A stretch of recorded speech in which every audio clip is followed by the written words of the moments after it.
Let me tell you about my friend Marcus.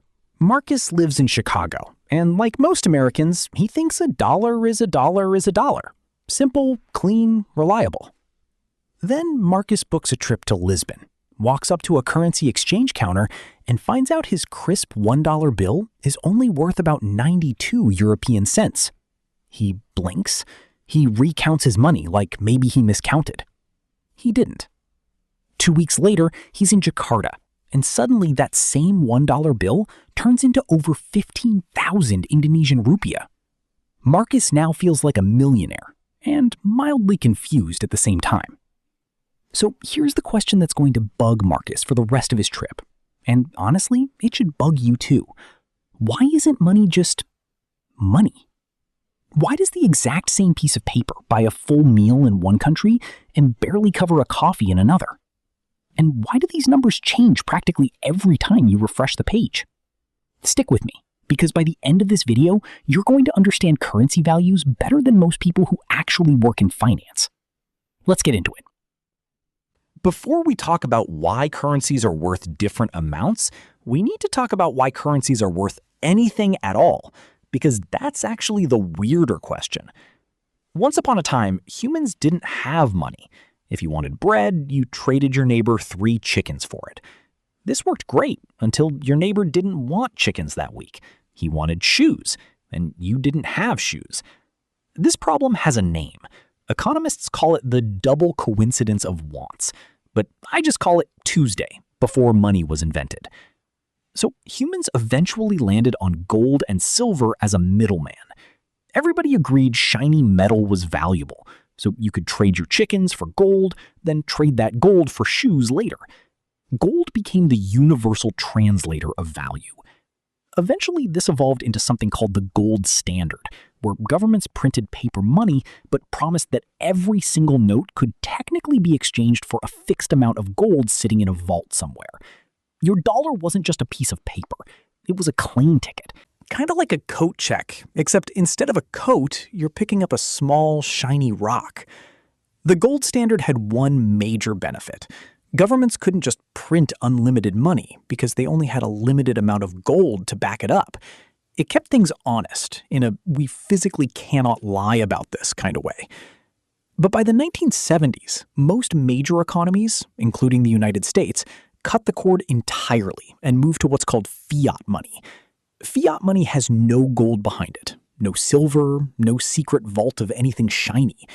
Its value exists purely because a government declares it legal tender, and because enough people collectively agree to believe in it. Which, if you think about it too long, is basically the financial equivalent of Tinkerbell. It only stays alive because we clap for it. So if modern money isn't backed by gold anymore, what decides how much it's worth? Same thing that decides the price of literally everything else in a market economy: supply and demand. If lots of people want a currency, its value climbs. If nobody wants it, its value sinks, sometimes spectacularly. And that single idea is the thread connecting every reason we're about to cover. Let's start with the reason most people have actually felt in their own wallets: inflation. Inflation happens when there's too much money chasing too few goods. Picture a small island economy that only produces 100 loaves of bread a day. If the government suddenly doubles the amount of money in circulation, but bread production stays exactly the same, guess what happens? People now have twice the cash competing for the same 100 loaves.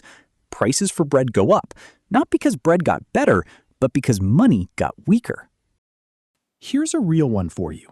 Argentina has wrestled with brutal inflation for years. At different points, prices have risen so fast that some Argentine shopkeepers reportedly had to update price tags multiple times in a single week. Groceries getting more expensive between breakfast and dinner. Imagine going grocery shopping and your receipt looking personally offended by inflation. Turkey has dealt with something similar, watching its lira lose a huge chunk of its value against the dollar over just a few years. When a currency is inflating that fast, nobody wants to hold on to it for long. They spend it immediately or convert it into a more stable currency, which pushes its value down even further. It becomes a bit of a doom loop. Nobody trusts it, so nobody wants it, so it's worth less, so nobody trusts it even more. Meanwhile, countries with low, steady inflation, think Switzerland or Japan for much of recent history, tend to have currencies people are comfortable holding on to, because a franc today is roughly worth a franc next year. Boring? Extremely. Financially attractive? Also extremely. Quick rule of thumb. Inflation is basically your currency's value slowly leaking air out of a tire. Low, controlled inflation is a slow, manageable leak. Hyperinflation is somebody stabbing the tire with a fork and then also setting the fork on fire. Now let's talk about interest rates, because this is the lever central banks actually pull, and it moves currency values almost instantly. An interest rate is essentially the price of borrowing money.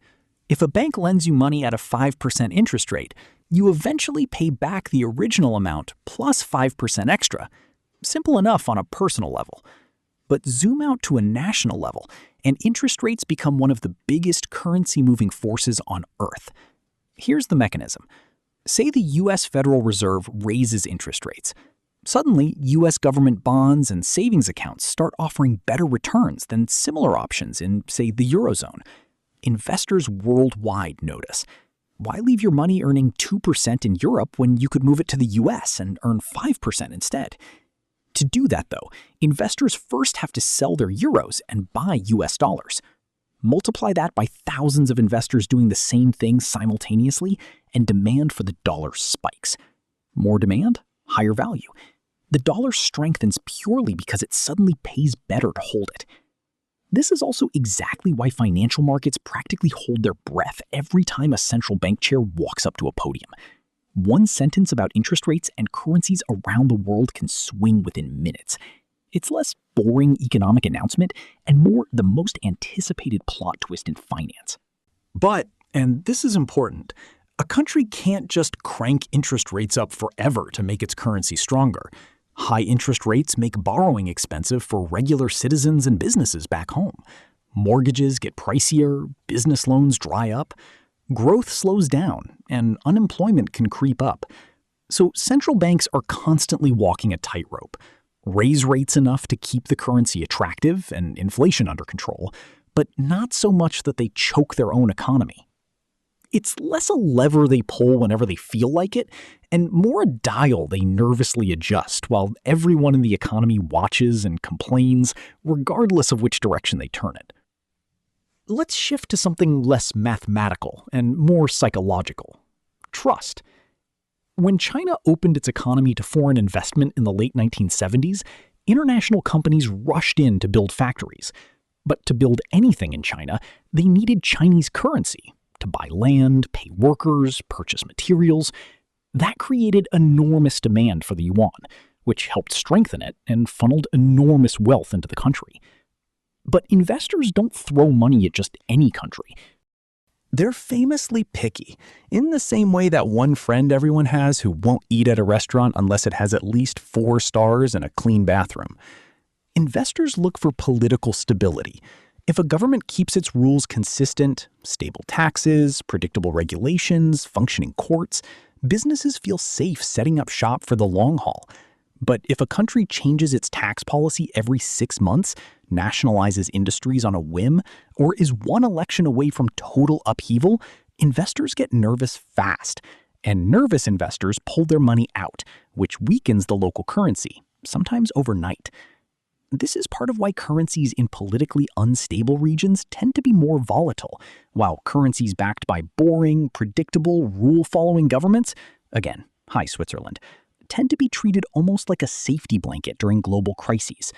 When the world panics, investors historically run toward the Swiss franc, US Treasury bonds, and gold, not because those assets are exciting, but because boring is exactly what you want your money doing during a storm. Stability, in currency terms, is sexy. I don't make the rules.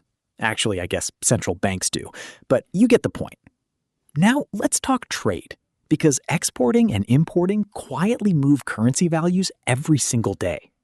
When South Korea sells semiconductors to the rest of the world, foreign buyers need Korean won to pay for them.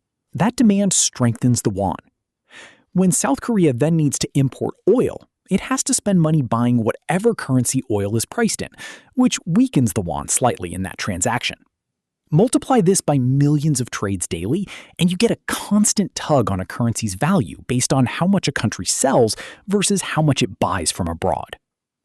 This brings us to one of the most fascinating currency stories in modern history, the petrodollar. Decades ago, the United States struck agreements with major oil-producing nations so that oil would be priced and sold in US dollars, no matter which country was buying it. Since virtually every country on Earth needs oil, this meant virtually every country needed US dollars to get it.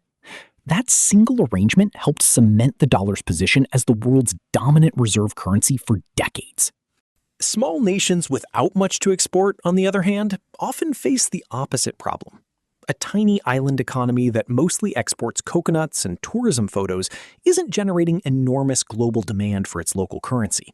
So many small nations either let their currency float quietly in the background or lean on a stronger foreign currency for everyday trade instead. The basic pattern holds up almost everywhere. Sell a lot to the world, and the world ends up needing your currency. Buy a lot from the world, and you're constantly handing your currency strength over to someone else. Here's a clever workaround some countries use instead of dealing with constant currency swings: pegging. Pegging means a country locks its currency's value directly to a stronger foreign currency, usually the US dollar. Hong Kong does this. The Hong Kong dollar has been kept within a tight, fixed band against the US dollar for decades. Denmark does something similar, keeping its krona pegged closely to the euro. The appeal is obvious. Businesses and travelers always know almost exactly what they're getting. No guessing games, no daily surprises. It's the financial version of setting your thermostat to one temperature and just leaving it there forever. But there's a catch. When you peg your currency to someone else's, you're also strapping yourself to their economic fate. If the currency you're pegged to weakens dramatically, yours weakens right along with it, whether or not your own economy actually did anything wrong. It's less shared destiny and more you're both riding the same bicycle and only one of you is holding the handlebars. At this point, you might be thinking, this all sounds exhausting. Why doesn't the entire planet just agree on one single global currency and skip all of this? The Eurozone actually tried a version of this idea. 19 European countries share the euro, which makes travel and trade across the region wonderfully simple. But it comes at a real cost. Individual countries give up control over their own monetary policy. They can't independently adjust interest rates to fix a local problem, because any change affects every other country sharing that currency too. This became painfully clear during the European debt crisis, when economic trouble in one member country rippled outward and became a headache for the entire currency bloc. One country's financial mess turned into everybody's financial mess. Now imagine that, but for the entire globe. A single world currency would mean an economic stumble anywhere. A crisis, a natural disaster, reckless spending by one government could ripple through every economy on the planet simultaneously, with no individual country able to adjust its own policy to soften the blow. It sounds convenient until you realize you've basically tied every nation's financial fate together in one enormous, unbreakable rope. Last question, and it's a good one to leave you with. Should every country just aim for the strongest currency it can get? Surprisingly, no. It depends entirely on what a country needs. A country that imports heavily benefits from a stronger currency because it makes foreign goods cheaper to buy.